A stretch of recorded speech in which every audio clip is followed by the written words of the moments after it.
Voy a presentar a Roberto Hercher, a quien tengo el enorme honor, orgullo y alegría de presentar. No nos conocemos personalmente, pero siempre Roberto con tanta generosidad hemos compartido textos, algunas miradas y siempre ese deseo de poder hacer algo en conjunto. Roberto es escritor, periodista, profesor universitario. Desde el año pasado es director de la carrera de periodismo de la Universidad Alberto Hurtado de Chile. Hay dos grandes libros como Los viajes de Penélope y El arte de escuchar, que son como un faro para todos aquellos que nos apasiona el periodismo narrativo, y un ensayo que justamente se llama Periodismo Narrativo y que seguramente todos los estudiantes, profes que participan de acá en algún momento lo tienen que haber compartido en sus clases. Roberto estudió sociología y periodismo en Nueva York, reporterismo ambiental en Berlín, es licenciado en sociología por la Universidad de Buenos Aires y máster en periodismo por la Universidad de Columbia. Eh, y sus crónicas, sus reportajes han aparecido en distintos medios de comunicación, algunos de ellos emblemáticos como Etiqueta Negra, como Gato Pardo, como Ajo Blanco, pero también ha publicado en el periódico de Cataluña, en Perfil, en Página 12, en Revista Anfibia. Esta actividad está organizada en el marco de la asignatura Redacción 2, están los estudiantes de la asignatura compartiendo este encuentro, este es el horario de la materia, y conversando con esta idea con los mismos estudiantes que dentro de muy poquito van a entregar su trabajo práctico final, que es un perfil, y leyendo a muchos de los cronistas se nos ocurrió colectivamente, compartiendo esta mirada de invitar a algunos, y después la idea creció y decidimos invitar a otras universidades y a otros institutos de periodismo. Por lo que estoy viendo hay gente de la Universidad Nacional de Rosario, del ISET 18, de la Complutense de España, tenemos gente de México, así que Roberto, tenemos un auditorio internacional. Así que bueno, muchísimas gracias por la participación en esta asignatura. Muchas gracias a ustedes por estar aquí y gracias a vos, Juan. Realmente es un honor y usted, digamos, y esto me gusta decirlo, Juan es un gran escritor, un gran cronista, tienen suerte de tenerlo de profesor. Y también yo creo que como muchos de los grandes, es humilde y destaca siempre las cosas de los demás. A mí me gusta mucho también seguirlo en redes. Yo creo que en este momento eh, lo pensaba antes, pero ahora que las redes son prácticamente la forma de comunicarnos con el mundo, los el mundo se divide entre los colegas que comparten el trabajo de otros y lo promocionan y hablan de eso, y los que hablan de yo. ¿No? Entonces, esto yo creo que Juan es de esos que uno siguiéndolos, uno se enriquece porque te abre miradas a cosas que tal vez a uno se le habían pasado. Sí, en realidad esto, digamos que lo principal, teniendo un grupo tan nutrido de estudiantes y profesores que somos también estudiantes crónicos, eh, es transformarlo en algo de, de- de conversación fluida, Sí. de contarnos cosas y de compartir tal vez una mirada a lo que tiene que ver con lo que están haciendo, sobre todo pensando en tus estudiantes de ahora, que es el periodismo narrativo en general y el perfil en particular, si están este, afilando sus cuchillos como perfiladores, pero también cómo primero, ¿qué aprendimos hasta ahora y qué estamos aprendiendo en por un lado, en este confinamiento, que es lo personal, y por otro lado, en la pandemia, que es un fenómeno global, ¿no? Y qué de esto nos va a quedar para el futuro. Eh, uno de los medios donde colaboro, justo en este momento estoy enfrascado en un largo y siempre gozoso pero durísimo proceso de edición en el New York Times en español. Eh, Después, si quieren, ese es otro tema para discutir, el papel del editor, Ujú. porque mi editor en el New York Times, Boris Muñoz, viene de recibir un sopapo tremendo. Su estrella en la sección de opinión del New York Times, Martín Caparrós, se fue este, cerrando la puerta de un portazo y acusándolo de censura, a lo que Boris dice, eso es edición. Hay, entonces yo creo que, bueno, hubo otros antes, pero digamos, yo soy el siguiente que le toca ser editado por, por Boris.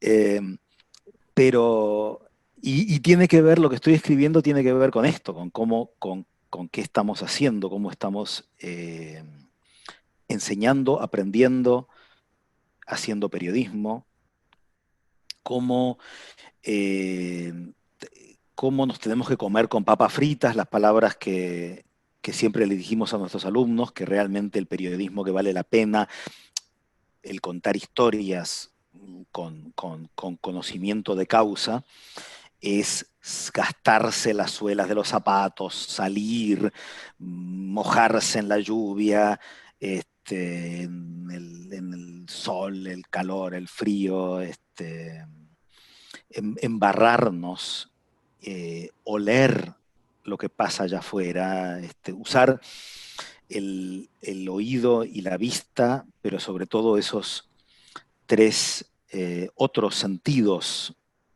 que brillan cuando los usamos en una crónica, el olfato, el gusto, el tacto. ¿Y ahora qué hacemos? Eh, y, y hay, entonces, digamos, me gustaría también compartir esto con ustedes, porque, digamos, tanto vos como, bueno, como los alumnos, como yo y mis alumnos, eh, estamos, por un lado, yo creo que aprendiendo dos cosas. Yo estoy en medio, esta hora, por suerte, es una hora menos en Chile, ahora es la pasada la una. Eh, de 9 a 11 y media yo tuve la primera sección de introducción al periodismo de primer año. A las 3 en punto, que van a ser las 4 de ustedes, tengo la segunda sección. O sea, estoy en un sándwich entre mis clases de Zoom con mis alumnos de 18 años, 19, que están entrando a la universidad y que el día que teníamos que entrar es el día que se cerró Santiago. No los vi, no los conocí, no los vi nunca. Y no me conocieron y no se conocen entre ellos. Son alumnos de primer año en donde tenemos que crearnos un mundo en medio de la pandemia, que al menos de este lado de la cordillera en Chile está peor cada día. ¿No? Yo a veces siento que el papel de los profesores es como el del papá de La vida es bella. ¿No? Le vamos diciendo que la vida es bella mientras, bueno, no estamos en un campo de concentración, pero realmente otra de las metáforas que vi usadas para esto es que los profesores dando clase por Zoom somos como la orquesta del Titanic, que estamos tocando nuestros violines y chelos mientras el barco se va a pique. Buenísimo. Eh, pero para mí hay dos cosas que después lo hablamos más, pero que siento que se emparentan con lo que pensé sobre los valores de esta forma de salir a la calle para empaparse de lo que pasa y después escribirlo como si fuera literatura. Uno es, en este encierro, revalorar lo que podemos hacer cuando salíamos y lo que tenemos que apreciar y usar mejor cuando volvamos a salir. y siento que todos nosotros que hemos escrito o publicado, si miramos las crónicas que escribimos cuando fuimos a un pueblo alejado, a un barrio de nuestra ciudad al que nunca habíamos ido, a un sótano, y lo volvemos a ver y decimos, acá no se nota digamos, digamos, no aproveché lo que ahora aprecio porque no lo tengo, que es todas las formas de estrujar los 5 sentidos de lo que podemos mirar, ver, oler, tocar, lamer, para, y a partir de eso entender mejor para poder transmitirle a los lectores que sientan que estuvieron también allí. Hay muchos textos periodísticos en donde se mató levantándose a las 4 de la mañana para ir no sé dónde y eso no se nota. El medio le pagó un viaje y ¿no? Tiene algunas virtudes, pero por ejemplo hay un trabajo interesante, menciono un ejemplo, el diario El Mercurio, a un muy buen periodista le pagó un viaje a Suecia porque ahí vivía un hijo perdido que nunca había hablado de los tantos hijos que tuvo Nicanor Parra. Nicanor Parra que murió a los 104 años y que es como como el gran poeta de Chile. Los jóvenes escritores chilenos todos quieren ser como Nicanor Parra y ninguno quiere ser como Neruda. Y entonces, esto es una entrevista con este hijo que trabaja en una compañía minera en Suecia y que es como el hijo despreciado o abandonado de Nicanor Parra, y lo hubiera hecho por Zoom o por Skype. ¿Para qué le pagaron el viaje a Suecia? Todo y que tiene que ver con tal vez con lo que era el interés de un medio interesado en la relación y la rencilla y la pelea de este hijo con su padre famoso, y se perdió gran parte de cómo es esta vida de este tipo en Suecia, ¿no? Y era como una molestia frente a lo que tenían que estar ellos dos encerrados hablando del pasado, ¿no? Que se podía haber hecho a distancia y el diario se ahorraba lo que ahora probablemente ya no tengan plata para hacer, que es quién te puede mandar a Suecia a entrevistar al hijo de alguien. Sí, sí. Y entonces eso es el tema de repensar el afuera. Y lo otro es las posibilidades que nos da esto, el armar lo que podemos hacer adentro. Y yo creo que tiene que ver con algo de un género que es el testimonio, un medio que es el podcast, y que tienen que ver con el sumergirnos en las voces de los demás. Y esto es lo que yo creo que se puede hacer, por lo menos yo les estoy mandando a mis alumnos a hacer eso.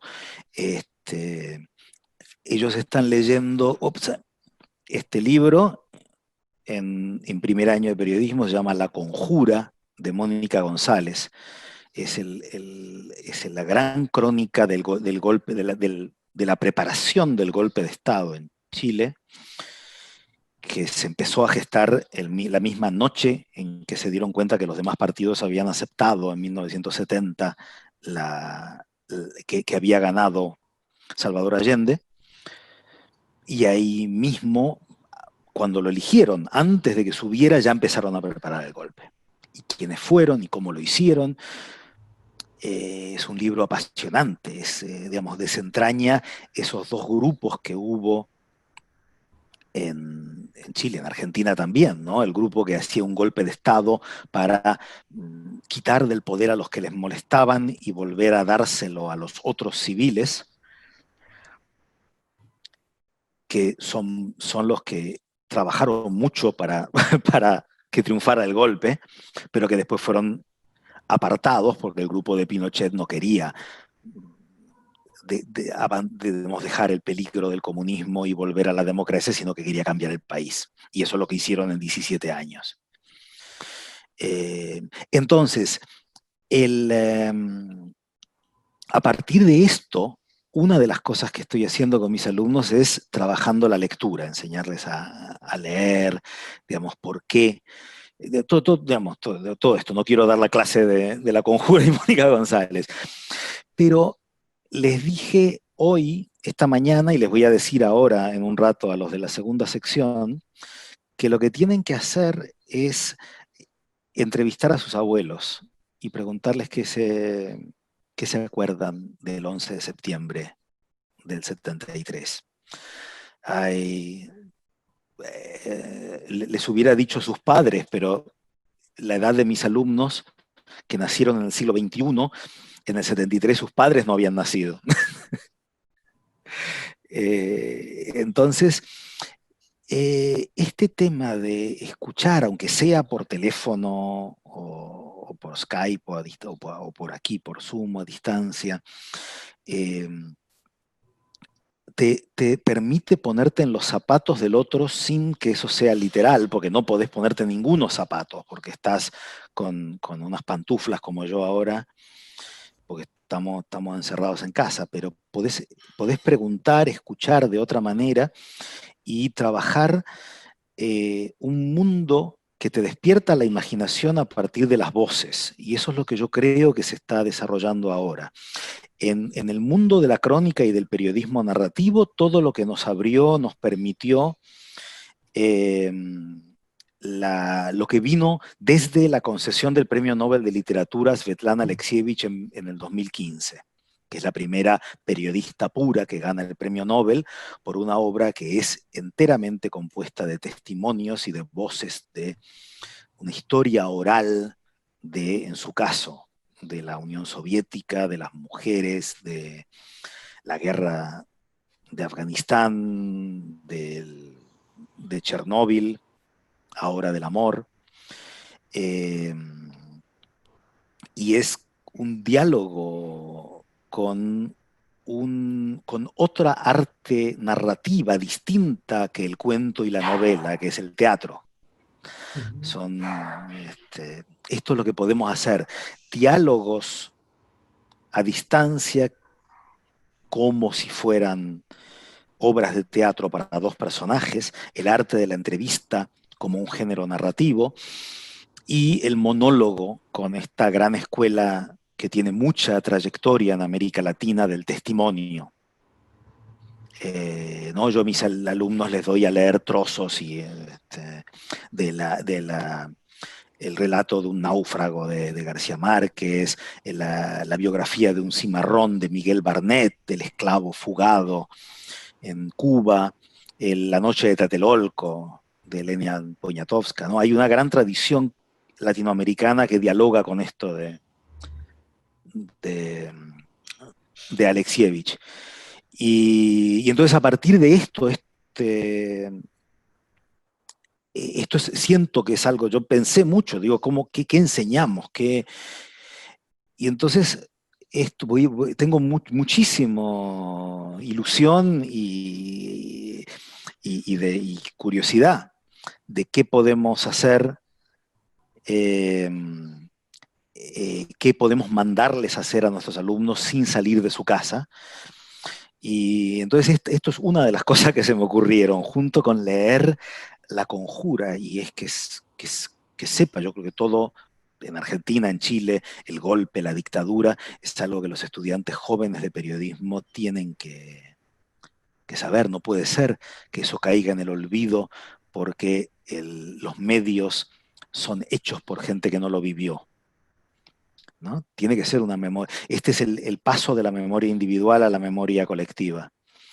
Eh, digamos, a partir de esto, les cuento lo que estoy haciendo en estas clases ¿no? en Chile, eh, es esta idea de esto, de entrevistar, de escuchar, de construir relatos, monólogos. Y este es, yo creo que uno de los ingredientes que puede tener los perfiles que están armando ustedes, ¿no? Estar atentos a las voces, eh, hablar con otros, construir el relato de la vida y de para qué hablamos en periodismo de este personaje a partir de entrevistar muy en profundidad a ese personaje y a otros que están alrededor. Me encanta, Roberto. Me encanta y retomo esto, ¿no? De sumergirnos en las voces de los demás. Casualmente, dos de los trabajos prácticos finales son testimonios de antepasados. Incluso una abuela que se estaba por casar y se suspendió el casamiento por la pandemia, que es una gran historia. Nos permite viajar hacia el pasado y esa historia anda Camila por ahí que tiene algunas preguntas. También están los alumnos del taller de realización documental, que también estamos trabajando mucho en plano audiovisual con un formato casi podcast. Muchos de los trabajos audiovisuales van por ahí. Ahora, mientras te escuchaba, hago la primera pregunta y abro ya para el resto, si quieren ir levantando la mano e ir haciendo las preguntas. Así habilito los micrófonos. Saludo a Jessica Ferradas, que está la directora de periodismo de la UAI de la sede de Buenos Aires. Primera pregunta y abrimos. En este contexto y retomando ciertas cuestiones vinculadas a esto, a tener más tierra en el zapato, a desarrollar todos los sentidos y algunos más también, ¿te caen también algunas, pensaba en Kapuscinski, te caen algunas premisas románticas del periodismo y esto abre a estas oportunidades o se revalorizan o las revalorizaremos después en una etapa de post-pandemia? Mm. Hay una cosa que yo siento que ha pasado en todos los países, yo estoy siguiendo muy, muy de cerca Chile, un poco a la distancia, pero también bastante detenidamente lo que está pasando en Argentina y sobre todo en España. Yo viví 18 años en Barcelona y tengo, digamos, muchos amigos eh, y hay una cosa del periodismo tradicional que es eh, repetir y creerle las mentiras o los arreglos y apaños al poder, en donde yo no recuerdo ningún momento como este en donde pasen dos cosas al mismo tiempo que refutan digamos, y que no permiten que uno siga siendo un vocero, un portavoz de los que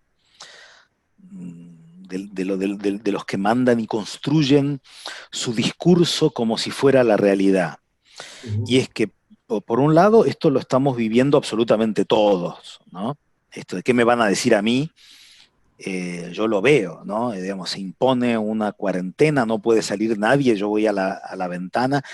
Acá, uno de las cosas que están pasando en Chile es que prácticamente nadie hace caso. Bajó un 30% la circulación con una prohibición en donde tendría que haberse detenido y eso es lo que hace que aquí sigan subiendo los casos y estén en el momento crítico y dramático y terrible de colapso de los hospitales, en donde ya se llega a la última cama y en donde haya estos médicos como dioses que tengan que decidir quién vive y quién muere, quién tiene el respirador y quién no tiene.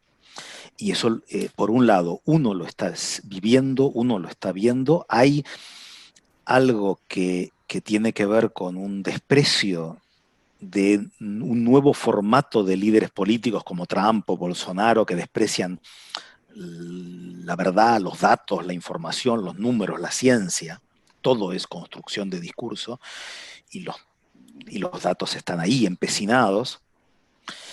Y por otro lado, que esto nos está pasando de forma parecida a todos los países del mundo. Una de las cosas que antes era posible hacer era cerrar las barreras de la información, imponer una veda. Yo no sé si hay alguien tan viejo como yo acá, que en la dictadura digamos, no entraba, los medios argentinos no podían publicar cosas sobre Argentina que decían las agencias internacionales, y punto. Eh, y, y, y sin embargo, y ahora se puede, pero yo creo que sigue valiendo la mentira y el engaño porque son realmente pocos los que se informan principalmente por medios de distintos orígenes y de distintos países, ¿no? Sigue habiendo una primacía de lo local. Sin embargo, esto nos da la posibilidad de comparar dos cosas. Por un lado, lo que pasa acá con lo que pasa afuera, las estrategias, las cosas que hace nuestro gobierno con las que hacen los otros, ante lo mismo.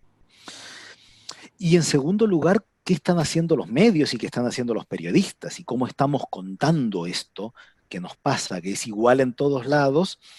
Eh, y, y aprender y sorprendernos de la forma en que esto se hace, ¿no? El otro día les pasé a mis alumnos esa tapa del New York Times, que son puros nombres y datos y edades y algunos lugares, profesiones, familias, algo, humanizar a los muertos. Y les dije que esto lo había hecho antes o Globo, bueno, y antes, esto no es un invento, pero lo que, digamos, tiene los medios más consolidados y tradicionales tienen esta tendencia a decir que ellos inventaron todo, ¿no? Pero sí, pero digo, esta es una de las cosas que se están haciendo de un fenómeno parecido. El comparar yo creo que es algo que es una de las grandes herramientas, el contar historias de lugares parecidos al de uno, para no estar a merced del discurso oficial. Perfecto.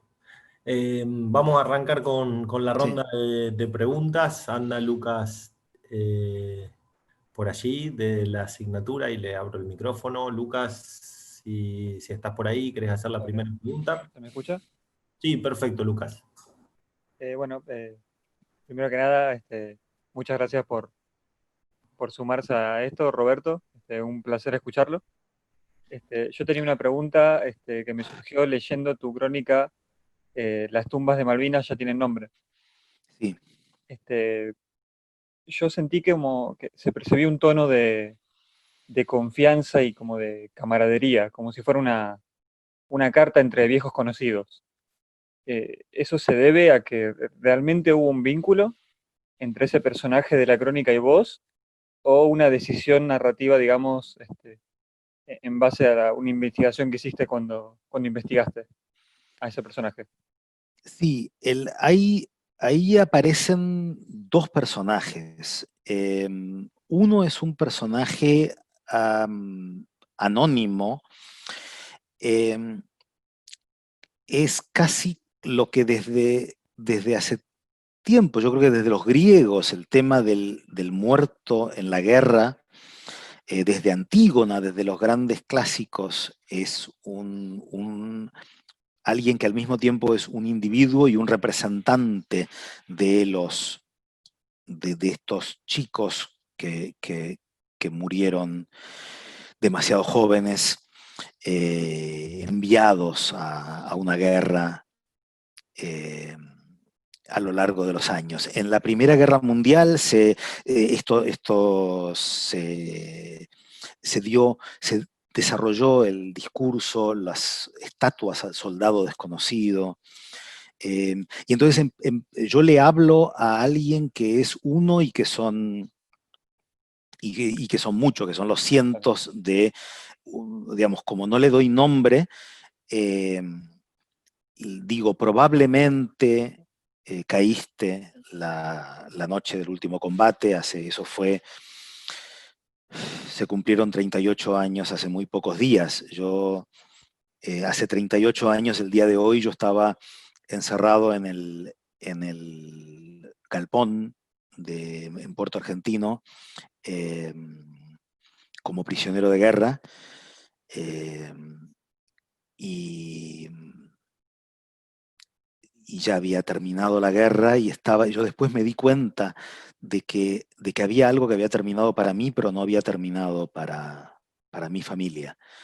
Ellos tardaron 2 horribles, espantosas semanas más en saber si yo estaba entre los vivos o entre los muertos. Y el otro personaje que yo nombro ahí es alguien que a mí en el momento me dolió muchísimo, porque es digamos, de los muertos de mis compañeros de Malvinas, que no fueron tantos porque yo estaba en Marina, no estaba en Ejército. Este es un chico de Victoria, Entre Ríos, frente a Rosario, se llama Juan Ramón Turano. Acaban de ponerle una placa el 2 de abril en la puerta de su casa. Y Juan Ramón entró a los 15 años a la Escuela de Mecánica de la Armada, a los 17 se recibió de marinero de segunda, y antes de cumplir los 18 ya lo habían matado en Malvinas. Y hay algunos chicos que parecen como más grandes. Digamos, era muy, muy divertido, muy jodón, yo todavía no me creo que esté muerto. Y yo fui a Victoria, estuve con su mamá, con sus 2 hermanos, y es en cierta forma, digamos, mi muerto más cercano. Pero esta historia no es de él, porque nosotros lo enterramos en Bahía Fox, y ya con su nombre, y él cuando lo pusieron en el cementerio de Darwin tenía ya su nombre. En cambio, muchos otros que son los que honramos en ese artículo que yo publiqué en el New York Times, fue el equipo argentino de antropología forense y la Cruz Roja los que los identificaron con las muestras de ADN de sus familiares, y entonces le sacaron la placa que decía un soldado argentino solo conocido por Dios, y le pusieron el nombre, y sus familias ahora tienen dónde llevarle flores, que es la idea. Y entonces esto estaba... era un recurso literario. Yo cuando se lo mandé a Boris, a mi editor, yo dije, esto ¿cómo digamos, me puede mandar a la mierda? Digamos, me piden un texto en op-ed del New York Times, y yo le escribo una carta a un muerto. Pero creo que funcionó. A mí digamos, lo escribí de un tirón, y estaba en mi oficina, a una compañera fui y le dije, a ver qué te parece, y se lo leí, no lo pude terminar de leer porque estaba llorando yo. Y siento que eso que nos sigue afectando, no quiero tampoco, digamos, transformar esto en puro, en puro Malvinas, pero yo creo que también cuando estamos ahora encerrados, cada uno su propia trauma, su propia guerra, su propia historia, la estamos repasando desde este encierro, y encontramos otra cosa, además de escuchar las voces de los demás, escuchar la voz nuestra. Y tal vez las cosas que no dijimos o que no nos salieron de lo que nos pasó cuando estábamos afuera, afuera en la calle, o en mi caso, afuera en un barquito en Malvinas en junio de 1982. Roberto, a propósito de Malvinas, hay un artículo en Anfibia que se llama La verdad estaqueada, y en un momento vos decís, ¿quién se preocupó realmente por nosotros, los chicos de la guerra, además de nuestras familias heroicas? La guerra no terminó, para los veteranos las guerras nunca terminan, el dolor nunca prescribe. Y aprovechando bueno, la primera pregunta fue en ese sentido, la pregunta es cómo se escribe, si siempre se habita una guerra, o qué presencia tiene la guerra en tu escritura, aun cuando no escribís sobre la guerra. Eh,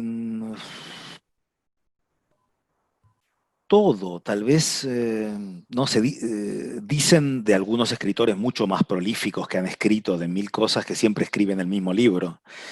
Eh, y en cierta forma lo que nos pasó nos habita, nos convoca. Yo, digamos, fue después de lo primero que yo publiqué fue sobre Malvinas, y después de haber escrito mucho periodismo sobre otros y sobre otras cosas, mi primer libro eh, fue sobre eso. Yo no lo creo que hay para los que escribimos, pero sobre todo para los que escribimos no ficción y los que escribimos periodismo y crónica, el, hay una cosa que nos sirve, que es por un lado acordarnos de lo que nos pasó, pero también acordarnos de que el otro es como uno, que, mm, y que se le que quiere, que tiene esa dificultad que tuve yo para contar mi historia, que tiene esa necesidad que tuve yo para contar mi historia, ¿no? Que todos están, si es algo que vale la pena decir y si es algo traumático y si es algo difícil, digamos, la gente a la que entrevistamos está partida entre la dificultad y la necesidad de contar, y el tener que escucharlos como me escuchaban a mí pacientemente mis amigos, que yo no paraba nunca cuando volví, y escuchar a la gente que necesita que escuchen cómo quiere verse y cómo quiere contar su historia, pero que ahí no termina el relato. Nosotros como periodistas tenemos que sacarle otra cosa, que no es de la forma en que cada uno se cuenta su propia historia, sino otras formas de contarlo. No sé si ustedes conocen, yo creo que llegó solo a Buenos Aires y fue a muchos otros países, una obra de teatro documental que se llama Campo Minado. Campo Minado es una obra de Lola Arias, hecha dentro de una serie. Ella hizo una serie con los chicos que habían vivido la dictadura en Argentina, con los chicos que vivieron la dictadura en Chile, y en todos estos casos, para mí dialoga eso mucho con el testimonio periodístico, porque es un teatro en donde no hay actores que representan a gente que vivió determinadas situaciones, sino que son los mismos personajes, como si fueran a escribir, a hacer su monólogo y representar su drama en escena, los que se suben a actuar. En Campo Minado ella hizo un largo casting y terminó convocando a 3 argentinos de mi generación. Uno de ellos ya era mi amigo y ahora los 3 son mis amigos. 2 estuvieron en el ejército, uno estuvo en la marina y estuvo es un sobreviviente del hundimiento del crucero General Belgrano, y 3 que pelearon en la Guerra de las Malvinas en el ejército británico. Uno era un marín que estaba en el destacamento de Malvinas cuando fue tomado, es el de la famosa foto que está levantando los brazos en la fila de prisioneros, la foto del 2 de abril. Otro era un marín que ahora es psicólogo, y el tercero es un gurka. Y no son actores que hacen ellos, son ellos mismos que se suben cada noche a un escenario. Cuando nosotros hicimos un encuentro con ellos, cuando llegaron a Buenos Aires para el primer ensayo, y entonces yo tuve la suerte de escucharlos, cómo ellos contaban su historia antes de empezar a trabajar con Lola Arias la construcción de una obra de teatro sobre esa historia. El material en bruto y cómo eso se transforma en algo que los cronistas tenemos que hacer, no poniendo a los personajes a actuar de sí mismos, sino a actuar en nuestro texto. Y una de las cosas que tenemos que hacer es preguntarles más y más y más y distinto y decir, digamos, vos siempre terminás tu historia en este momento, ¿qué pasó después? Claro. Y ahí a veces se derrumban, porque no se quieren acordar lo que pasó después, ¿no? En mi caso, yo me entrevisté a mí mismo para los viajes del Penélope y yo me quería acordar que, eh, que vino el 11 de abril, yo estaba haciendo la colimba en el edificio Libertad de la Armada, y el domingo de Semana Santa volvíamos con mis viejos y con mi hermana del Tigre, y cuando llegamos a la puerta de mi casa, ahí estaban dos policías. Y yo decía un poco para sintetizar, pero un poco yo creo que porque quería creer eso, que los policías me agarraron y me llevaron al edificio Libertad, de ahí a las 5 de la mañana al Palomar, de ahí a Río Gallegos y de ahí en un Fokker a las Malvinas. Y, pero no fue así. Yo cuando después empecé a entrevistar a mi familia para decir, ¿ustedes se acuerdan? Entonces mi vieja me dijo, ¿te acordás que yo te puse huevitos de Pascua? Era abril. Yo me fui con ese bolso blanco de arpillera de la colimba y en el fondo tenía machucados huevitos de Pascua. Pero a mí no me llevó la policía, a mí me llevó mi viejo. Y él nunca se recuperó de eso. Él me llevó a la guerra y él obedecía tal vez como todos, o casi todos, y lo pagaban muy caro, los valientes que no. ¿No? Nos dejó la citación esos policías y nosotros fuimos. Cuando yo entrevisté a la mamá de Juan Ramón en Victoria, de repente yo dije, así estaría mi mamá si yo no hubiera vuelto. Y ella estaba destrozada. Y no se recuperó nunca. Eh, y entonces yo creo que tal vez no quería acordarme de que mi papá me llevó a la guerra. Eh, sobrevivimos, pero digamos, eso también, por lo menos a mí me enseña que siempre hay algo más en las historias de los demás que la forma en que cada uno cuenta su propia historia cuando le das rienda suelta. Que lo primero es escucharlos, pero lo segundo es trabajarlo como, ¿no? Un periodista está como a mitad de camino entre un historiador, un abogado, un fiscal, un psicólogo, eh, para ver qué más hay en eso, y muchas veces los agujeros en la primera narración son los que te dan la idea de que hay algo no resuelto o algo que duele, y muchas veces algo que tiene sentido. Ahora que están haciendo ustedes los perfiles, el tema de esas entrevistas que no van a aparecer como entrevista pregunta-respuesta, sino que van a detonar cosas, esos silencios. Uno se da cuenta a veces que está haciendo una buena pregunta cuando se quedan callados y decís, esto es un indicio de que nadie le había preguntado esto y que tal vez ni lo había pensado. Buenísimo. ¿Cuántas cosas para pensar?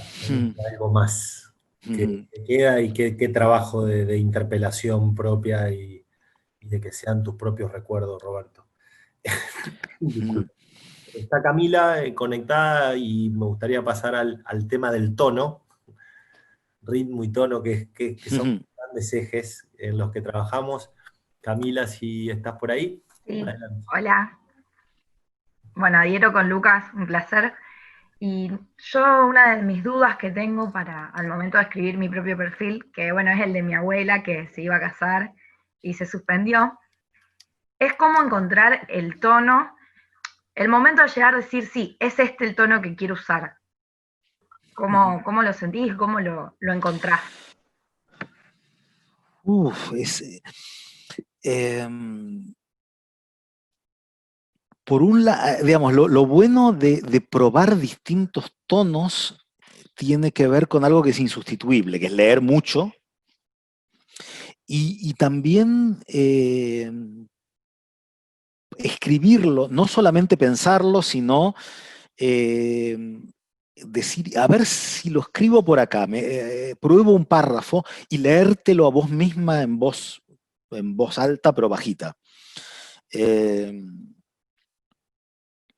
Y cuando sentís que ahí está, que fluye, que lo tenés, y que de ahí podés seguir y que te sale y te encontrás que no te vas trabando, sino que es la marcha justa, ¿no?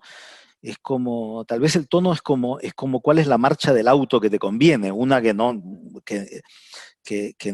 sienta que es una marcha demasiado alta para ir despacio y entonces digamos, va perdiendo potencia, ni tampoco una demasiado baja y sentís creo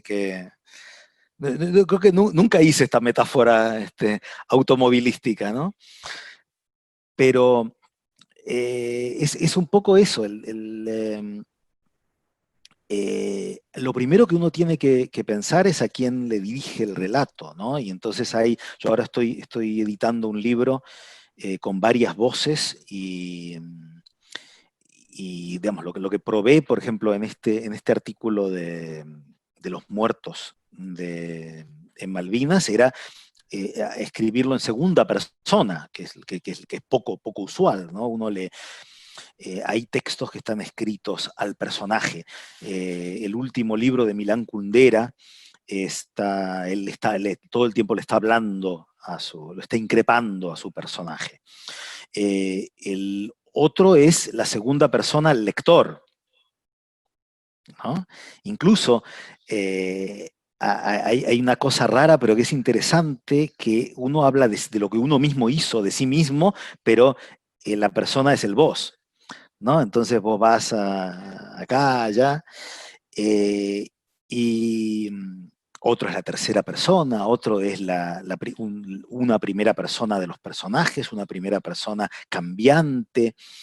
Eh, no, yo creo que es bueno tener como un abanico, no quedarte ni con la primera estrategia, digamos, esto, de cuál es yo lo cuento en primera, segunda, tercera, a quién, también el tono tiene que ver con pensar en un lector posible, a quién se lo estás contando.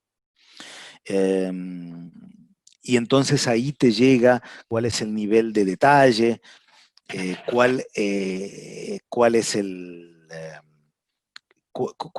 es el vocabulario, dónde es, qué sé yo les digo, bueno, yo estuve en Bishkek y entonces les tengo que decir que es la capital de Kirguistán, pero si yo les digo que estuve en París y les aclaro que es la capital de Francia, ustedes van a decir, nos están despreciando, no. ¿Qué es lo que saben, qué es lo que no saben? Patricia me dice ahora que tengo que explicarles a los que no son argentinos qué es la colimba. La colimba es el servicio militar obligatorio. Yo no entré digamos, en esta prehistoria mía, cuando salí del colegio, me convocaron porque era obligatorio el servicio militar, había una lotería, algunos se salvaban que tenían número bajo. Juan, no sé si a vos te tocó hacer la colimba. Soy de la última generación con sorteo. Sí, nos sorteaban y nos tocaba, según el número, te tocaba ejército, te tocaba fuerza aérea o te tocaba marina. Eh, y esto era una experiencia. Guillermo Sacomano escribió una novela muy basada en su propia experiencia que se llamaba Bajo Bandera, estupenda, sobre la experiencia del servicio militar en Argentina como extraña y cruel escuela de vida.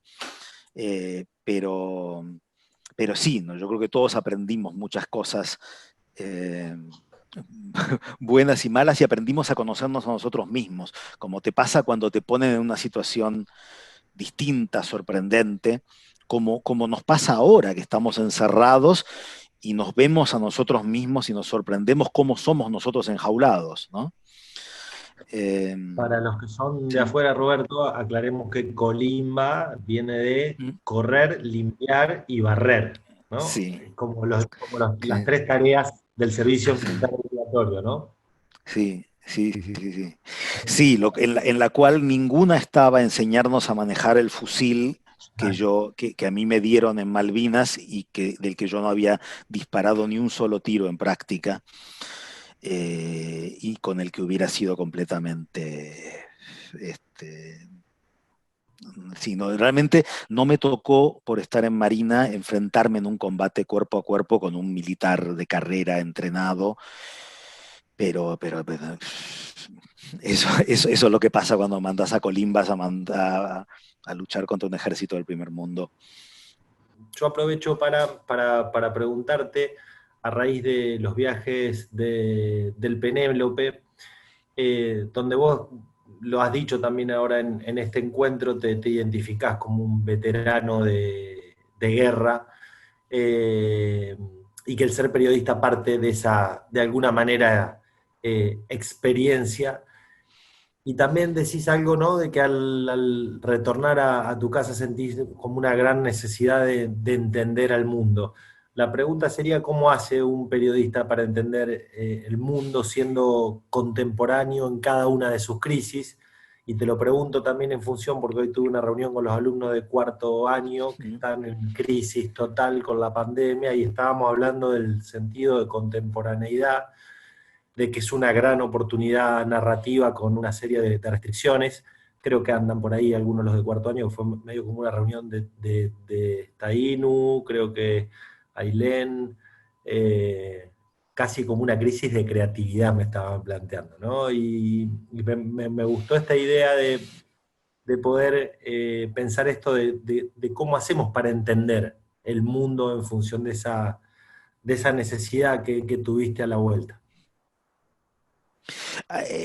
Lo que tiene estas dos caminos de leer mucho, como otros contaron sus épocas, incluso algo tan tremendo como esto que nos está pasando, digamos, ya pasaron cosas tremendas a otros y otros las vivieron. Yo el otro día yo estoy dando un taller en la escuela portátil que dirige Juan Pablo Meneses, y que, digamos, tengo alumnos de todo, de 8 países, así también en Zoom, y se me ocurrió preguntarles por un libro que la gran mayoría leyeron, que es el diario de Ana Frank, y que, digamos, tal vez fue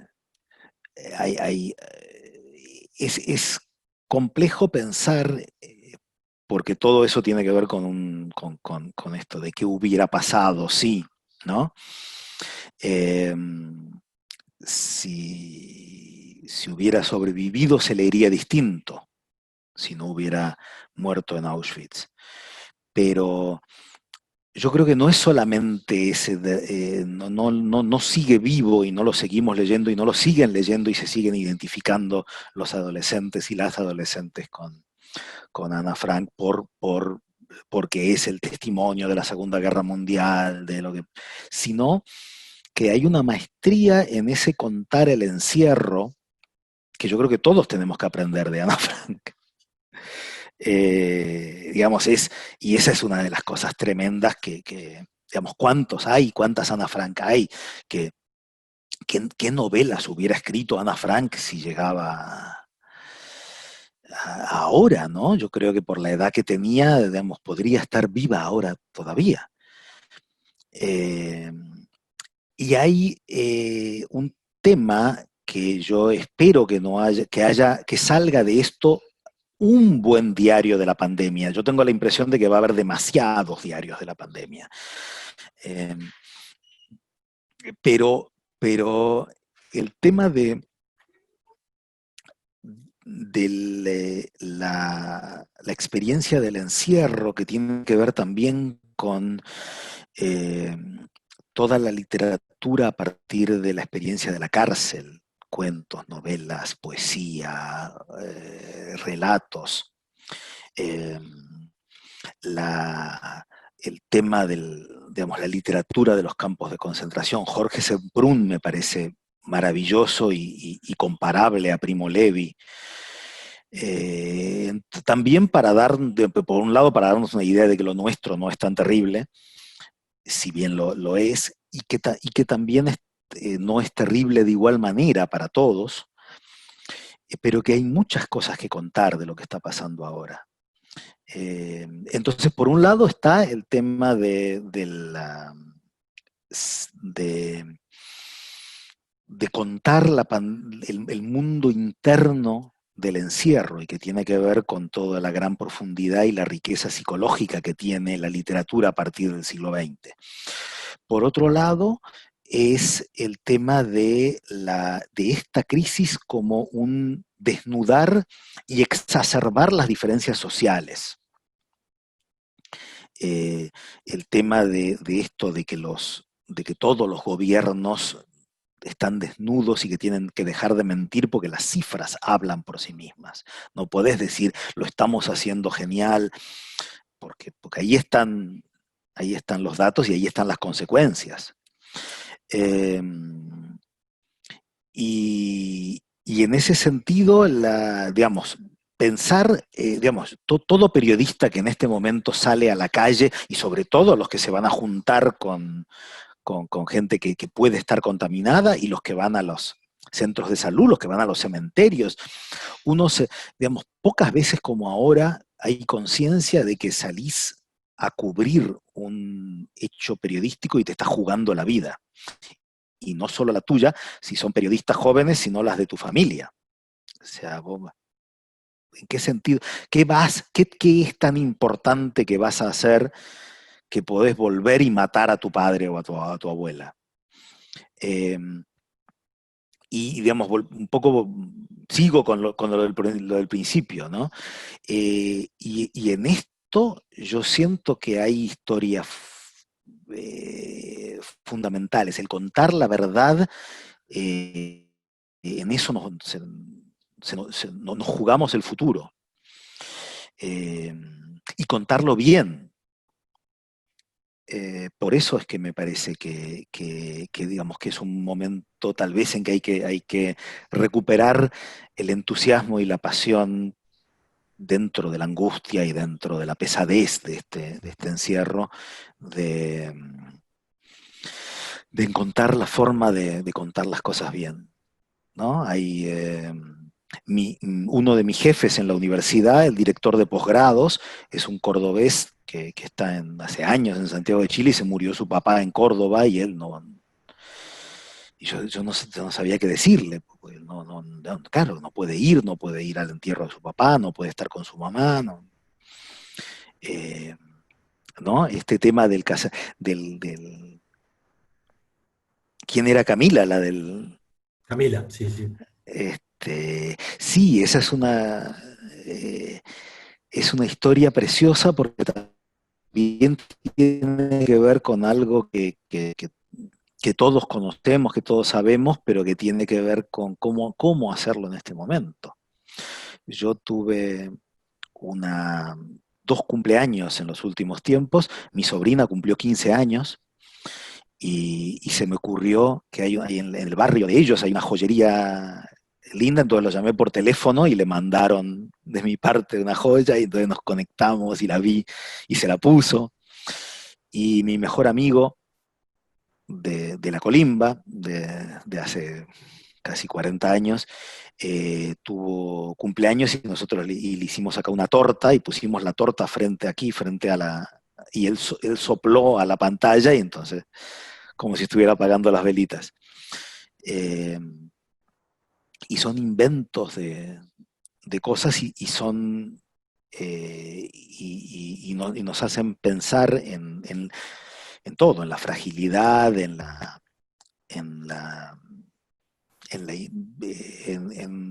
lo que no es seguro, en lo que es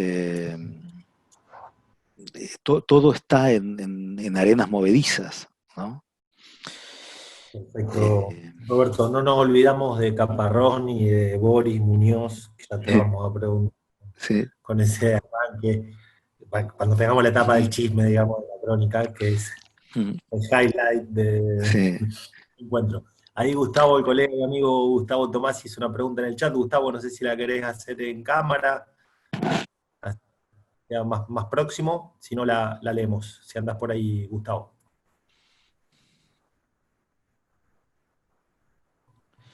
Hola, hola Juan, hola Roberto, gustazo de escucharte, creo que me están viendo. No, la pregunta básicamente era, ¿qué creen que cambió en el periodismo narrativo de los clásicos, Capote, Wolf, a un presente donde parece que hay un giro a mundos íntimos, algo más introspectivo? Yo no sé si todos conocen esta antología de Julián Gorodischer, Los Atrevidos, es excelente. Yo tuve digamos, como yo soy profe de esto hace tantos años, yo tuve de alumno a Gorodischer en el máster de Clarín. Allá, y era un pibe genio en esos lejanos tiempos. Y creo que yo justo estoy, digamos, el libro que estoy escribiendo, hay uno de los textos en donde parto precisamente de él, de lo que él lo desarrolla muchísimo más en su tesis doctoral. En realidad la introducción del libro es como una especie de resumen de eso. Yo creo que hay un paso clave del nuevo periodismo al nuevo periodismo, que tiene que ver con la introducción que había en parte, pero no tanto, de la historia de gente no excepcional, sino representativa de nosotros.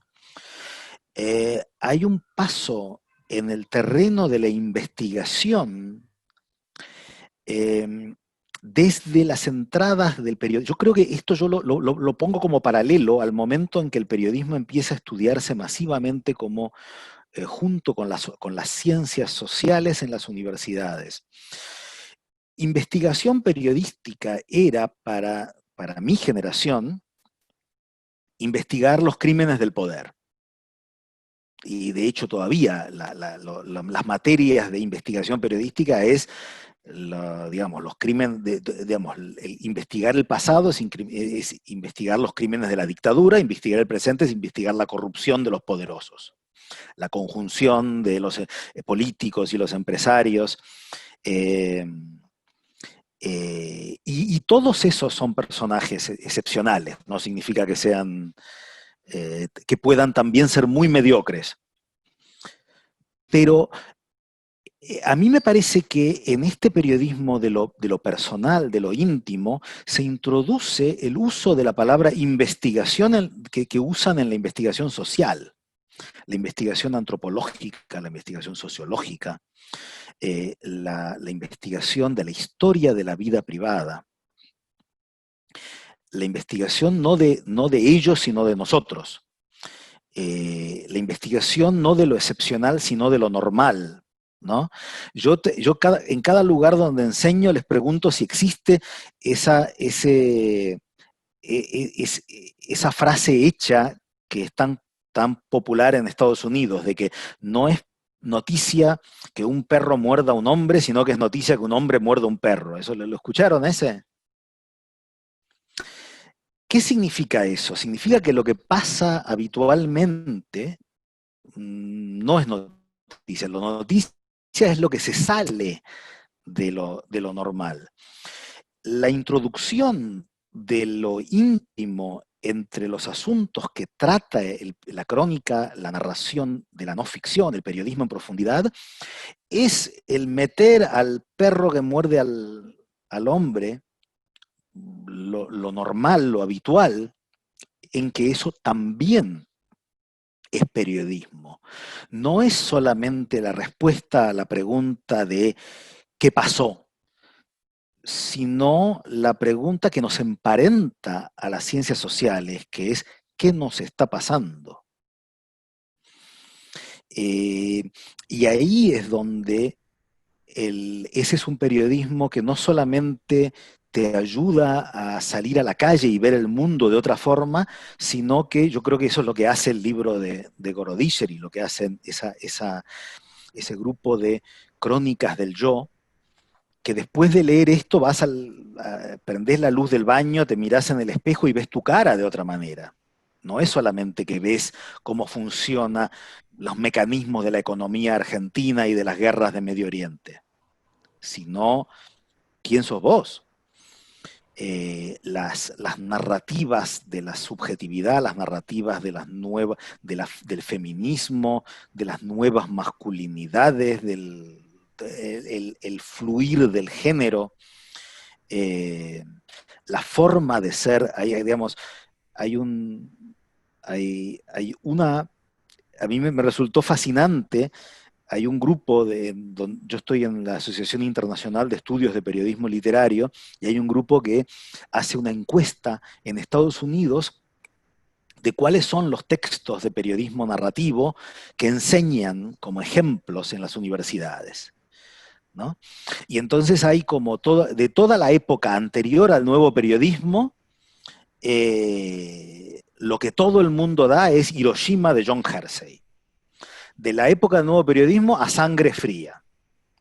De las crónicas de la generación del nuevo periodismo, Frank Sinatra está resfriado de Gaitalese. Y del siglo XXI, el que más dan es una crónica de Susan Orlean en la revista New Yorker que se llama El retrato del macho americano a los 10 años, que es un chico de clase media de 10 años, ella se mete, se instala en su casa y ve de qué manera fascinante la infancia de hoy, entre otras cosas, por el modo en que los chicos viven en el mundo virtual, por la forma en que ellos son los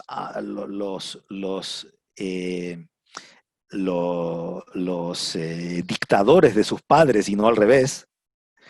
Y todo eso contando la historia de un chico que con muchísimo humor y profundidad, como un ejemplo de esto, este paso del nuevo periodismo al nuevo periodismo, yo creo que es esta introducción de lo excepcional más lo normal, de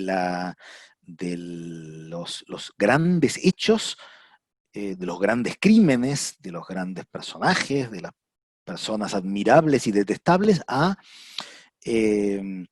un mundo, un periodismo a partir del cual nos vemos nosotros mismos la cara con más profundidad.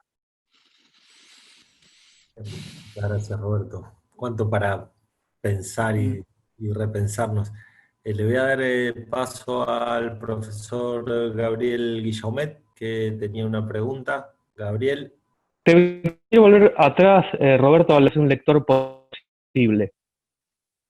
Volvamos ahí y quería preguntarte si vos en lo personal, digamos, te sirve pensar el lector posible en función del medio que te va a publicar, o el perfil que más o menos el medio que te publica arma de sus propios lectores, o si vos lo pensás desde otro lugar. Sí, hay... ¿Entiende la pregunta? Sí. Esto yo creo que estamos todos pensándolo todo el tiempo, ¿no? Para quien escribimos. Una de las respuestas a esto, y que yo creo que es que es algo que nunca nos tenemos que olvidar, es que escribimos entre otros siempre para nosotros mismos. Digamos, si no nos interesa lo que nosotros estamos escribiendo, yo creo que, digamos, hay mucha gente que se aburre de lo mismo que ellos mismos escriben o publican. Que yo creo que sigue siendo válido una frase como que puede sonar muy simple, ¿no? De que yo escribo lo que me gustaría leer y que no está, y entonces por eso lo escribo. Yo mismo como mi propio lector. Y entonces el separarse de sí mismo, mirar lo que uno ha escrito como si lo hubiera escrito otro, y decir esto me gusta, me interesa, ¿qué tiene esto para atraparme si no lo hubiera escrito yo? ¿No? Y esto siempre tiene que estar, digamos, yo creo que se nota los que escriben cosas que les entusiasman a ellos mismos y otras que, aunque deberían ser lo lógico, el mundo está demasiado plagado, sobre todo de periodistas que escriben cosas que les aburren soberanamente incluso a ellos mismos. En segundo lugar, el crear una voz, un personaje, el interesar a los demás no solamente por las cosas que cuento, sino por las formas en que lo cuento. Hace unos años, una revista, Buen Salvaje, me pidió hacerle una entrevista a Leila Guerriero, otra entrevista a Leila Guerriero. Entonces yo decidí preguntarle a 8 colegas, justo era el momento en donde estábamos en un congreso de cronistas, así que tenía al lado a Caparrós, a Gabriela Wiener, estaba Jorge Carrión, Alberto Salcedo Ramos. Entonces le dije, ¿ustedes qué le preguntarían a Leila? Y yo creo que lo primero lo primero bueno es que en un lapso bastante corto de tiempo, y yo creo que eso es algo admirable, a ninguno de los cronistas actuales hay que tirarle mucho de la lengua. Todos hemos leído a Leila. Y una de las preguntas era, entonces le hicimos una entrevista coral, era cómo había uno que se admiraba de cómo ella publicaba en Babelia sin babelizarse.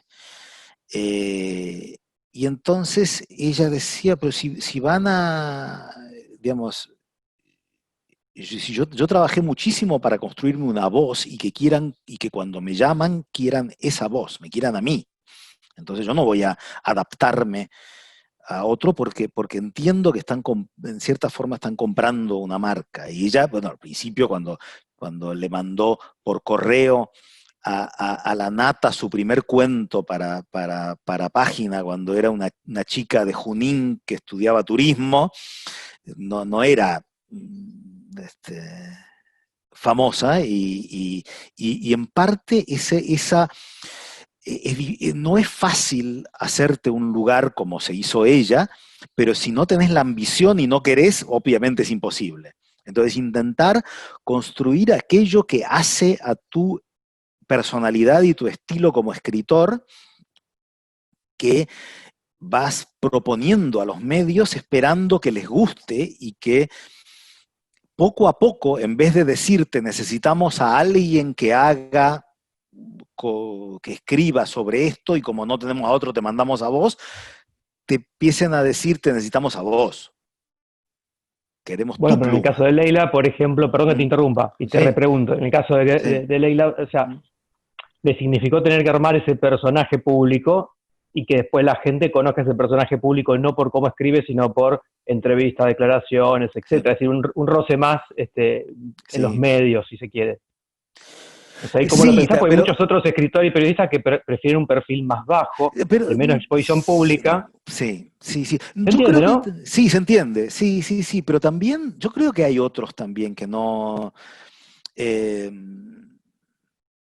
digamos, en la época anterior a las redes sociales, a las entrevistas, yo no sé, digamos, tal vez ustedes saben, yo creo que, por ejemplo, cuando iba de un medio, cuando Roberto Alt creó su voz y su personaje, él no era, digamos, nadie se acuerda del pelo de Alt, no lo entrevistaban, yo no sé si alguna vez han entrevistado a Alt. Él era su prosa, él era sus... tiene un recorrido, digamos, el tema de publicar, que compren tu revista para leer algo del famoso, tiene un recorrido relativamente corto. Yo creo que también, digamos, ella no es solamente su personaje público.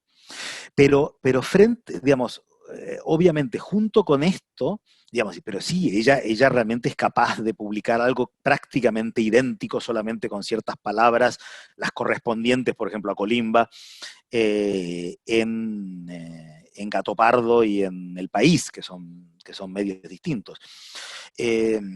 Hay yo creo que sí tenemos que pensar en los lectores, obviamente que pensar en los lectores, pero por un lado, en entrar en un diálogo que es el que tienen los medios con sus lectores, pero también yo creo que los medios en este momento que están desnortados, yo tengo la impresión de que sienten que es positivo una voz nueva, un estilo nuevo, alguien que los abre.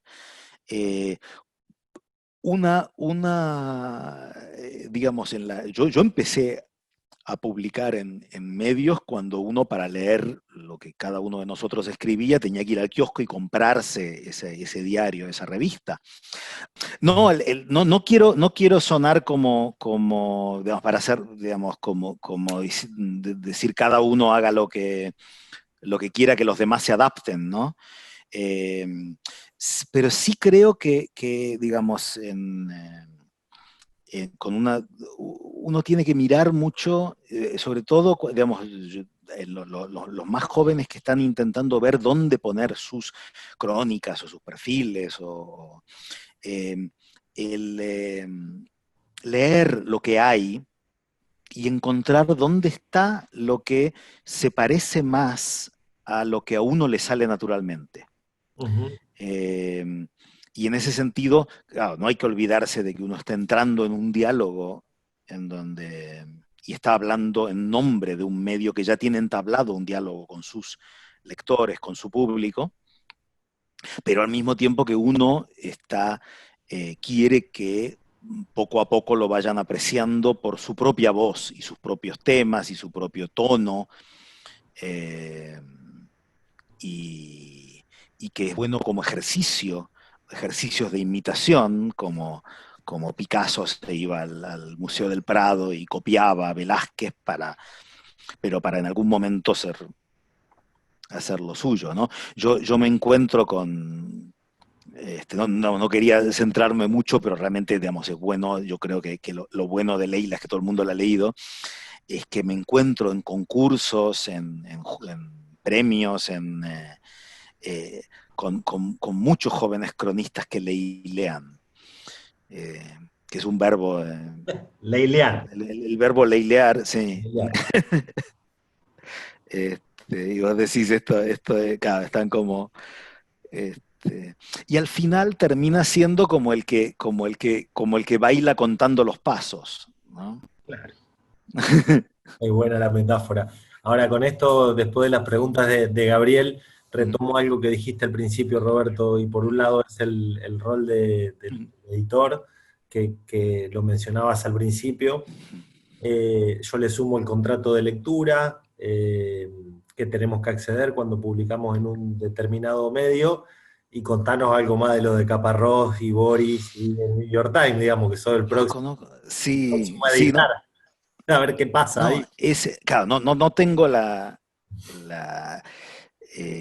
no tengo tanto digamos, tampoco quería yo meterme en el mundillo. Pero fue derecho, Roberto, fue Pero derecho a sí, eso. no, pero sí, sí, sí es, digamos, yo creo que, digamos, si uno fuera a escribir una crónica sobre ese conflicto entre cronistas,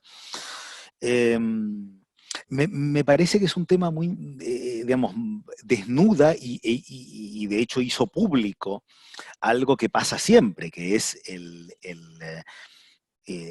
la relación entre periodistas y editores. Hay a los que les interesa el tema de la relación entre cronistas y editores, hay uno de los libros de John Lee Anderson que les recomiendo mucho, que son sus crónicas de Afganistán. Él estuvo, digamos, 2003, 2004, 2005 para el New Yorker,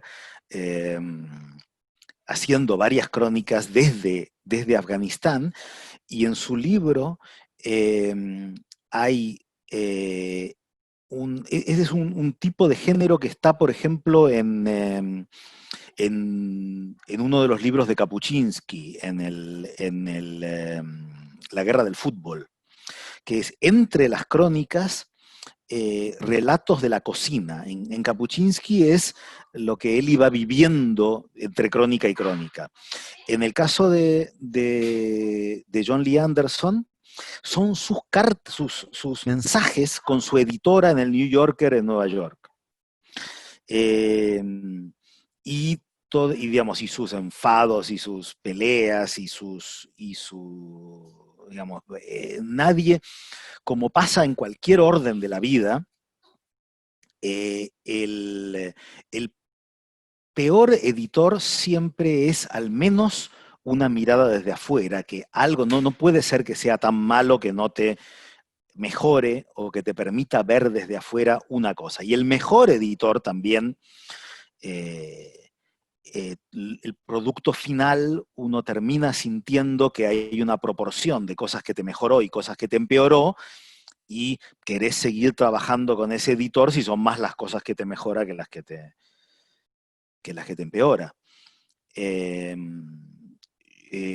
Y que al final quedás, digamos, satisfecho, contento con eso. Hay probablemente el mayor canto al arte de los editores es una película que creo que se llama El Editor en castellano, que es la relación de Thomas Wolfe, no Tom Wolfe, el periodista, sino el novelista Thomas Wolfe, y su editor, que es precioso, y de qué manera muchas veces pasa que los mejores editores no son sobre todo de libros, son los responsables del producto final y son los grandes héroes no cantados, ¿no? Pero al mismo tiempo también hay malos editores. Yo creo que una de las cosas que yo estoy seguro que digamos, porque lo sé por mí y por otros que seguimos trabajando, que no cerramos la puerta de un portazo y seguimos trabajando digamos, en esa sección del New York Times con Boris Muñoz, es que nada se publica sin que vos hayas visto y aprobado la última versión. Sí. Yo creo que una de las cosas que sí son, y que a mí me ha pasado y que a todos nos ha pasado, es que lo que uno ve cuando lo ve finalmente publicado, decir, ¿y esto? ¿No? ¿Y este título? ¿Y por qué no me lo dijo? ¿Por qué no me lo mostró? ¿Por qué no me preguntó? Entonces, digamos, el tema hay muchas cosas que hablar de la relación de camino a camino con el editor, pero el último, lo insustituible es que vos hayas visto y aprobado lo mismo que se va a publicar, ¿no? Y que no haya cambios después de la última. Y en ese caso, cuando en sus ya famosos tweets Caparrós dice, y me decía así como un mafioso, esto sale como yo digo o no sale, en cierta forma detrás está que digamos, no lo acusa de publicar algo que él no haya aprobado, sino que lo ha como chantajeado o obligado a decir, Claro. es esto, pero... Y me decís que sí o no sale, que siempre es una posibilidad, ¿no? Los editores son los que tienen el botón y hay veces con razón, a veces sin razón, eh, pero muchas veces, digamos, cuando nos cambian cosas, eh,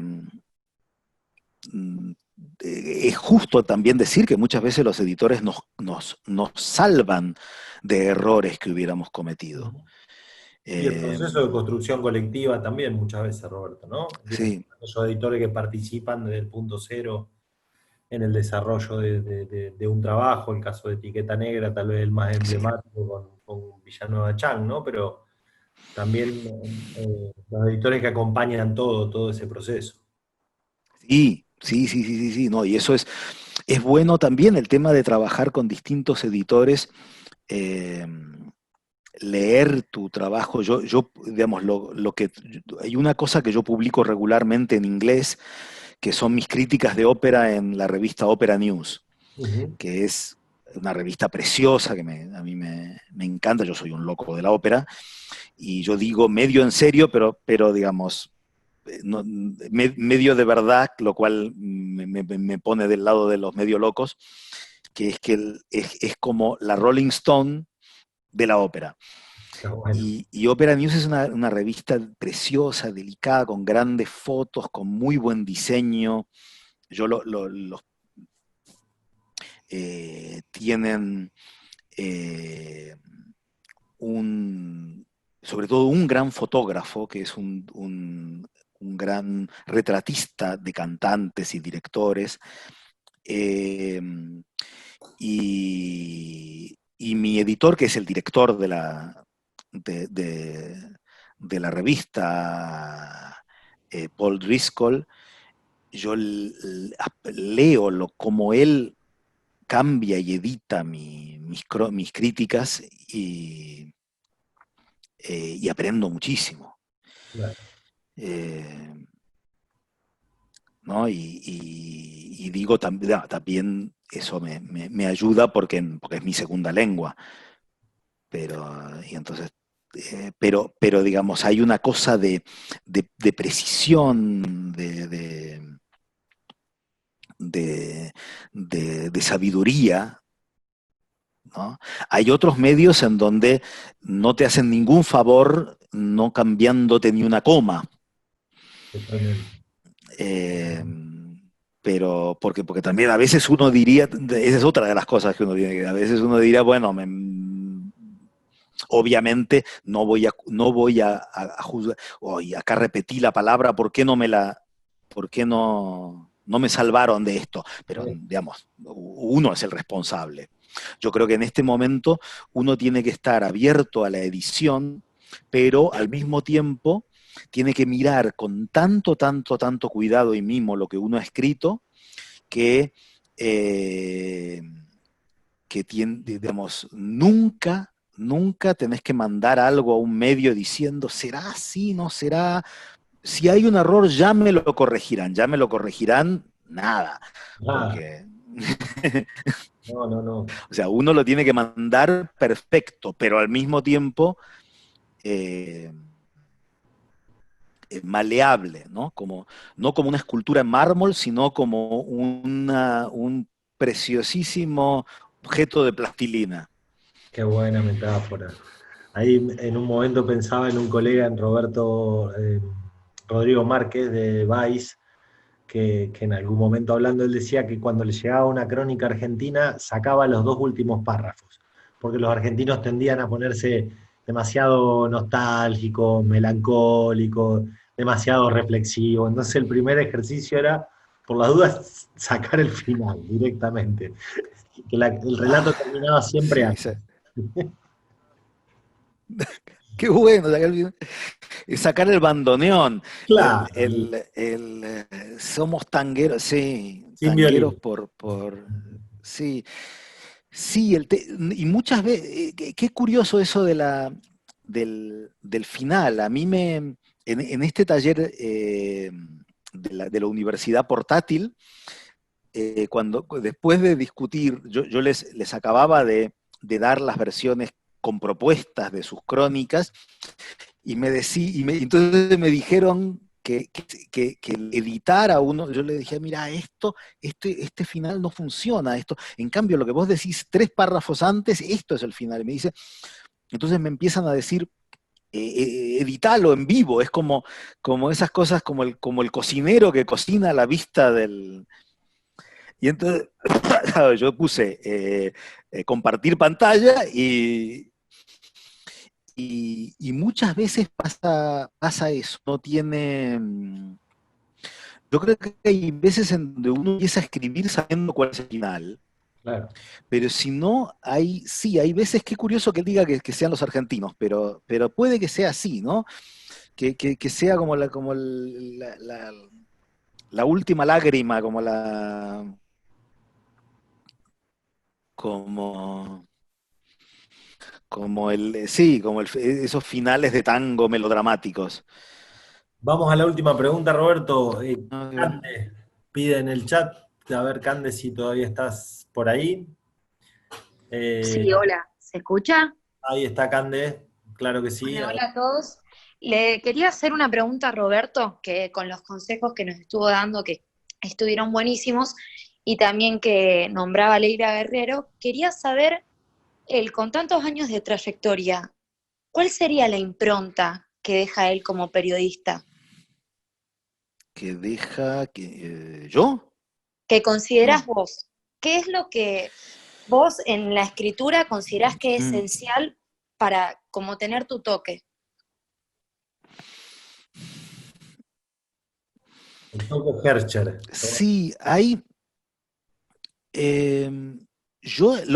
una cosa que busco y que, por ejemplo, busqué en los distintos, en algo que tenía el peligro de parecerse y de tener tonos y comienzos parecidos, y lo busqué hacer en el arte de escuchar, es la sorpresa y la variedad. El que, el que esperen que los lectores, si hay algo que me gratificaría que me digan los lectores, es que sorprendo, es que no me repito. Y que entonces hay una... Si repito algo, es repetir el no repetirme. Y buscar... yo tomé como en 3 o 4 sentidos el tema del arte de escuchar, y es el escuchar, el poner como los vaqueanos el oído en la tierra para escuchar por dónde viene el malón, cómo preguntarle a la historia cómo quiere ser contada. Trato de cuidar muchísimo los comienzos, y los finales en esto, de que no quedar trunco ni pasarte, pero sobre todo esto de encontrar la voz y encontrar una voz distinta para cada texto, para cada crónica, ¿no? No, digamos, 2 cositas.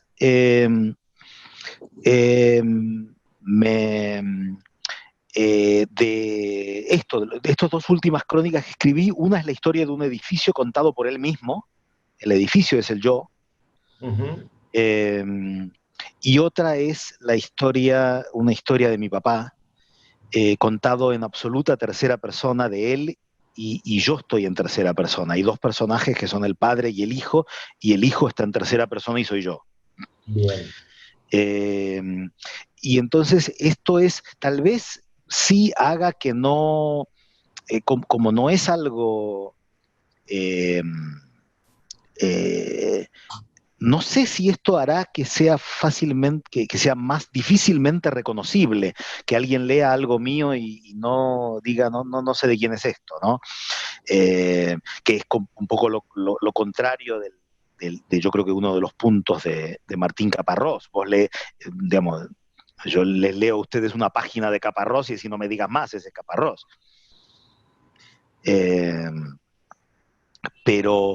Pero también, no, siempre, si te encontrás la palabra brillito con SH, ya, eso es Caparrós.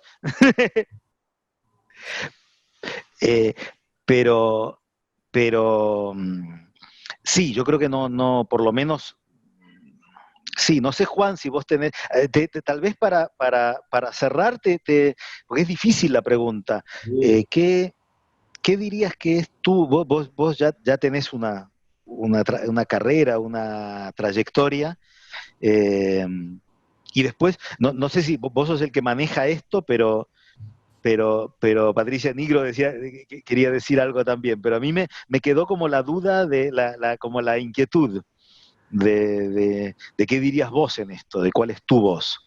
Es difícil lo que planteó Cande sobre el final. Estábamos cerrando ahí, metí una pregunta. Y es difícil, Sí. al menos, tal vez si uno escucha desde la crítica, que alguien hace una descripción de una voz propia, como un autor uno puede tomarla o reflexionar sobre eso. Me parece que ahí es muy interesante el rol de la crítica, ¿no? De la mirada del otro. Pero creo que sí es difícil por ahí uno poder describir ciertas tramas o ciertos hilos narrativos. Eh, Tal vez me parece que por ahí alguno de esos sellos o de esas voces que pueden permanecer también está en la propia elección de a quién le cedemos la voz nosotros como cronistas, ¿no? ¿Quiénes Sí. son nuestros personajes? Creo que viene un poco por ahí, creo que de alguna manera nosotros, incluso por antagonismo, ¿no? Cediéndole la voz a alguien que se encuentra en nuestras antípodas, o por nuestros temores, o por nuestros miedos, o nuestros deseos, pero me parece que esa puede ser una linda búsqueda, pero que cuesta mucho hablar de uno mismo en ese sentido. Sí, sí. No, en eso yo, digamos, sí, es mucho más fácil porque uno sabe mucho más de uno que lo que se puede percibir a partir de lo que uno escribe en periodismo. Eh, pero, por ejemplo, ahora, digamos, seguí pensando y pensé mientras estaba tratando de reconectarme. Eh, yo les recomiendo mucho y en distintos momentos los usé ambos como cosas para leer en talleres de crónica. Yo creo que digamos, nunca es tan fuerte la voz de Caparrós como cuando son entrevistas a otros. Uh-huh. Hay una muy vieja entrevista que creo que salió ¿dónde? En El Periodista. Él entrevista a Aldo Rico desde las rejas de Campo de Mayo, cuando estaba encerrado, protagonizando el levantamiento de los Carapintadas. Y digamos, cada cosa que dice Rico, dice, yo soy un gran defensor de los derechos humanos. Y en el siguiente párrafo dice, Rico dice que es un gran defensor de los derechos humanos. Y cada cosa que dice el otro lo pone, digamos, que puede ser una cosa simple, pero... Y yo sentía que muchos años después, cuando entrevistó a Jock Lender, que fue yo creo que una entrevista famosa de Caparrós, aparece algo así, este tema de casi como el... ¿Se acuerdan de cómo del personaje de Frank Underwood en las primeras temporadas de House of Cards? Cuando está hablando con otro y de repente se da vuelta hacia la cámara y te habla a vos. Claro. No, eso es lo que siento que es una impronta, que es lo que hace permanentemente y con maestría Caparrós. ¿No? Está haciendo una entrevista y de repente se da vuelta y te dice, mirá lo que dice este tipo. Bueno, Patricia, quería hacer una Sí. acotación antes que Roberto entre en otro Zoom que tiene. Sí. No, solamente quería, bueno, felicitar a los estudiantes porque las preguntas que han hecho son fantásticas, tienen una suerte bárbara tenerlo a Juan de profesor y haber disfrutado esta tarde con Roberto también. Y quería decir mi experiencia de la lectura de Sí. los libros de Roberto y los textos de Roberto. Yo creo que cuando lo leo algo por primera vez, es interrumpido, porque me admiro tanto, digo, esto no puede ser, ¿cómo puede haber escrito tan magníficamente esto? Y entonces salgo corriendo a contar a mi hija, que acaba de recibirse de periodista, comentarle que, ¿cómo puede alguien escribir tan bien esto? Y después vuelvo y sigo leyendo. Así hasta que termina la primera lectura del texto, que es una lectura interrumpida por la admiración. Y después hay que volverlo a leer una y otra vez. Y eso es lo que hacen los buenos escritores. Los escritores que se leen una vez y se olvidan no son buenos escritores, pero los buenos escritores uno los revisita, como se dice ahora, ¿no? Tomando el anglicismo, los revisita, ¿no? Y creo que el caso de Roberto es eso, es una... Gracias, Patricia. Me pongo colorado.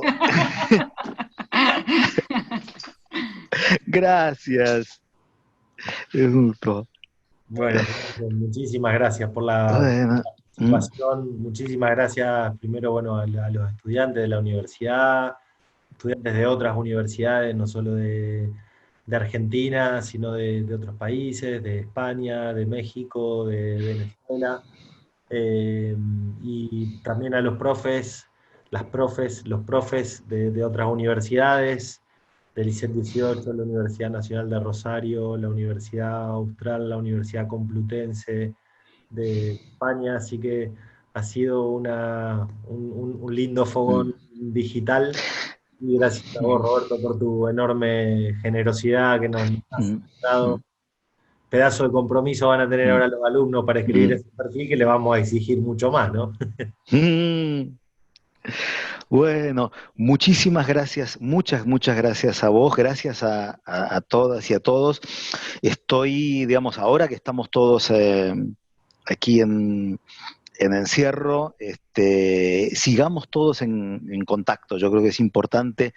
Yo creo que estamos viendo que a veces es bueno tener buenas relaciones con los vecinos, con la familia, pero esta cofradía de la crónica, del contar, del periodismo que cuenta historias, es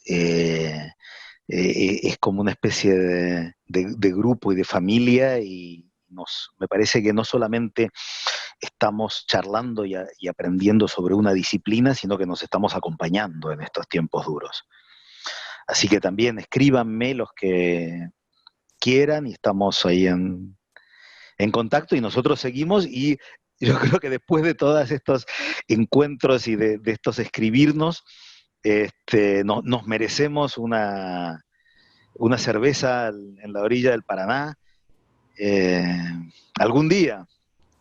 Así será con algún pescado a la parrilla o algún asado, así que te esperamos, Roberto. Perfecto. Hoy, 6 minutos para mi clase con primer año. Sí, por favor. Muchas gracias. Un abrazo enorme. Muchísimas gracias. Un abrazo. A todas y a todos por acompañarnos. Nos estamos viendo. Hasta luego. Muchísimas gracias. Hasta luego.